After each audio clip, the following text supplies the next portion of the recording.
নমস্কাৰ মই নবজিত এটা বিশেষ ভিডিও লৈ আহিছোঁ টেটকাম ৰিক্ৰুটমেণ্ট এক্সামৰ সন্দৰ্ভত টেটকাম ৰিক্ৰুটমেণ্ট এক্সামৰ এডমিট কাৰ্ড ইতিমধ্যে ৱেবছাইটত মুকলি কৰি দিছে যিসকল ডাউনলোড কৰা তেওঁলোকে ডাউনলোড কৰি ল'ব পাৰিব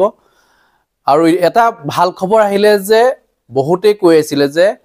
টেটকাম ৰিক্ৰুটমেণ্ট এক্সাম পৰীক্ষা এটাই হ'ব বুলি কৈ আছিল কিন্তু এতিয়া দুটা আহিছে কাৰণ এডমিটত উল্লেখ আছে গ্ৰেজুৱেট টিচাৰ পোষ্টৰ কাৰণে 9 বজাৰ পৰা 11:30 লৈ হ'ব আৰু পোষ্ট গ্ৰেজুৱেট টিচাৰ পোষ্টৰ কাৰণে 11:30 ৰ পৰা 4টা লৈ হ'ব দুটা পৰীক্ষা অনুষ্ঠিত কৰিব তাৰ কাৰণে ভাল খবৰ আপোনালোকৰ কাৰণে কাৰণ কেলে প্ৰাৰ্থী সংখ্যা কমি যাব কিছুমানে ধৰক গ্ৰেজুৱেট টিচাৰ পোষ্টৰ কাৰণে এপ্লাই কৰিছে সেইসকলে গ্ৰেজুৱেট টিচাৰ পোষ্টৰ কাৰণে তেওঁলোকে পৰীক্ষাটো দিব পাৰিব আৰু যিসকলে পোষ্ট গ্ৰেজুৱেট টিচাৰ পোষ্টৰ কাৰণে এপ্লাই কৰিছে তেওঁলোকৰ কাৰণে পৃথক পৰীক্ষা যেটো অনুষ্ঠিত কৰিছে এটা ভাল খবৰ তেওঁলোকৰ কাৰণে যদিহে একেলগে কৰা হলে অলপ মানে কি হলেন প্ৰাৰ্থী সংখ্যা বাঢ়িলেহেঁতেন কম্পিটিশন আৰু বেছি হলহেঁতেন এতিয়া কম্পিটিশন বহুত বেছি নহয় কিছুমানে ধৰক গ্ৰেজুৱেট টিচাৰ পৰীক্ষা দিলে পোষ্ট গ্ৰেজুৱেট টিচাৰ পৰীক্ষা আৰু নিদিবও পাৰে এনেকুৱা কিছুমান কেণ্ডিডেট থাকে আৰু কিছুমানে কি কৰিব গ্ৰেজুৱেট টিচাৰ পৰীক্ষা নিদিয়ে পোষ্ট গ্ৰেজুৱেট টিচাৰ কাৰণে পৰীক্ষা তেখেতে দিব এনেকুৱা কেণ্ডিডেট থাকিব পাৰে এনেকুৱা যে বহুত কেণ্ডিডেট থাকিব এনেকুৱা নহয় কিন্তু তাৰ মাজতো এনেকুৱা হ'ব মানে কোনোবাই পৰীক্ষা নিদিব পাৰে কোনোবাই এটা পৰীক্ষা নিদিব কোনোবাই এটা পৰীক্ষা দিব এনেকৈ প্ৰাৰ্থী সংখ্যাটো কমি যাব কম্পিটিশন মানে অলপ কমলৈ আহিলে এতিয়া এটা ভাল খবৰ তেখেতৰ কাৰণে যিসকলে প্ৰিপাৰেচন কৰিছে তেওঁলোকে ভালকৈ প্ৰিপাৰেচন কৰক কাৰণ তেওঁলোকৰ ওচৰত সময় বিশেষ নাই মাজত মাত্ৰ 13টা দিন বাকি আছে এই 13টা দিনত আপোনালোকে যিমান পাৰে কোৰ্সটো কমপ্লিট কৰিবলৈ চেষ্টা কৰক লগতে মই আপোনালোকক আৰু এটা কথা জনাব বিচাৰিছে 140টা কুৱেশ্যনৰ 140 নম্বৰ যেটো ইয়াত আছে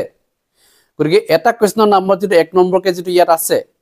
গতিকে 140 মিনিট সময়সীমাটো 140 মিনিটে হ'ব লাগিছিল কিন্তু 10 মিনিট বঢ়াই দিছে আঢ়ৈ ঘণ্টা সময় 10 মিনিট সময়ত আপোনালোক যিসকলৰ মেথছত দুৰ্বল আছে তেওঁলোকে এই 10 মিনিট সময় তেওঁলোকে মেথছত দিয়ক কিন্তু যিসকল ধৰক এতিয়া মেথছত দুৰ্বল নহয় তেওঁলোকৰ কাৰণে বহুত ভালেই কাৰণ তেওঁলোকে নিৰ্দিষ্ট সময়ত মেথছটো উলিয়াব পাৰিব গতিকে যিসকলৰ সমস্যা হৈছিল এই ক্ষেত্ৰত তেওঁলোকে এটা সময়সীমা যদি অতিৰিক্ত পাইছে কিন্তু মেথছৰ কাৰণে আপোনাৰ 10 মিনিট বঢ়াই পোৱা মানে বহুত যিসকলৰ ধৰক মেথছত অলপ প্ৰব্লেম আছে তেওঁলোকে আগতীয়াকৈ মেথছটো কৰিব নালাগে তেওঁলোকে লাষ্টলৈ কৰি থব কৰিবলৈ থৈ দিব তেওঁলোকে কাৰণ সময় যেটো 10 মিনিট বেছিকৈ দিছে জিকেখিনি আপোনালোকে সোনকালে কৰি ল'ব জিকে হওক পেডাগজি হওক যিখিনি কুৱেশ্যন আছে সিলেবাছত সেই সিলেবাস মতে আপোনালোকে ভালকৈ প্ৰিপাৰেচন কৰি যাওক নিশ্চয় আপোনাৰ ৰিজাল্ট ভাল হ'ব কাৰণ কেলে